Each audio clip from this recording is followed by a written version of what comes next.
Rejoignez ce qu'il dit? Tout à fait, il y a vraiment un manque de reconnaissance de notre profession. Vous savez, on ne demande pas grand-chose, hein. C'est respecter le droit. C'est-à-dire qu'on crée une profession pour améliorer la profession des infirmiers. Oui, ça, nous sommes pour. Mais il faut savoir que les infirmiers en pratique avancée, dès qu'ils ont fini le diplôme d'infirmier, ils peuvent faire la formation d'infirmiers en pratique avancée. Nous, en tant qu'infirmiers anesthésistes, il faut qu'on ait 2 ans d'expérience dans des services de pointe avant de passer le concours d'infirmier anesthésiste et ensuite de pouvoir pratiquer en tant qu'infirmier anesthésiste. Et parallèlement à ça, quand on regarde la grille salariale, l'infirmier à l'échelon 1, il est à peu près à 658 en début de carrière.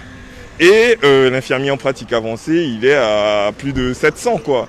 Donc, par rapport à un infirmier lambda, on gagne en début de carrière 16 € de plus, alors qu'en pratique avancée, ils vont gagner voire 200 € de plus. Donc, oui, on sent quand même qu'il y a une incohérence dans la façon de faire les choses. C'est pour ça que nous demandons à ce que nous soyons auxiliaires médicaux en pratique avancée pour que notre diplôme soit reconnu à sa juste valeur. C'est simplement ça. Et nous avons fait un travail de lobbying au niveau de l'ensemble des politiques, que ça soit en Guyane ou dans toute la France. Et pourtant, il y a encore des réticences à ce qu'un texte qui soit cohérent soit validé. C'est ça qu'on ne comprend pas. Et aujourd'hui, nous avons raison d'être en colère. Oh, attention, le monsieur là-bas, c'est un voleur. Maman!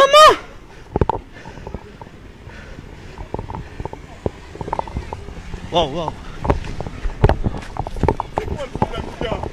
Il est armé, fais attention. Putain! Ah ouais! Vous avez un vol en direct, un gars armé a tiré en l'air, incroyable. Oh, il a essayé de voler le monsieur et du coup, waouh, je vais voir qu'est-ce qu'il y a avec les dames. Ça va mesdames? Il n'y a pas de blessés? Putain, ça va? Il n'y a pas de blessés? Ça va? Putain, waouh. Alors,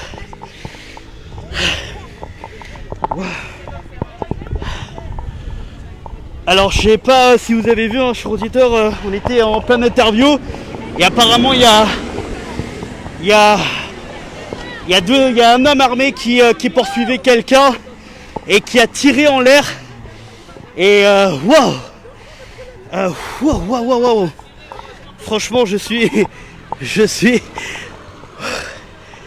waouh, bon. Un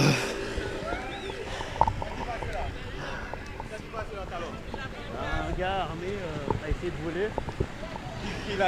Alors vous voyez, il y a un monsieur. Vous voyez qu'en ce moment c'est vraiment difficile niveau sécurité.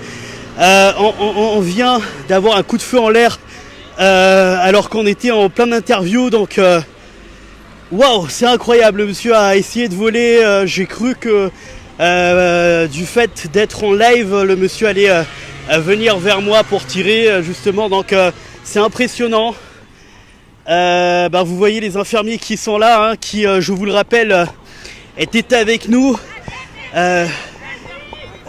Infirmiers anesthésistes, hein, ce que j'ai dit, qui étaient avec nous en plein live, sont sous le choc. C'est vraiment incroyable et c'est vraiment impressionnant. C'est vraiment impressionnant et c'est dommage que la Guyane en ce moment soit comme ça. En plein live, vous voyez des personnes qui viennent voler en plein jour. C'est impressionnant. C'est vraiment, j'ai pas de mots. En ce moment, on vit dans une insécurité totale. Voilà. Donc voilà, chers auditeurs, on va donc couper le live là. Je suis un peu étonné. Et sous les nerfs hein, de ce qui vient de se passer, j'ai vraiment pas de mots. Donc il n'y a pas de blessés heureusement, mais c'est incroyable, franchement.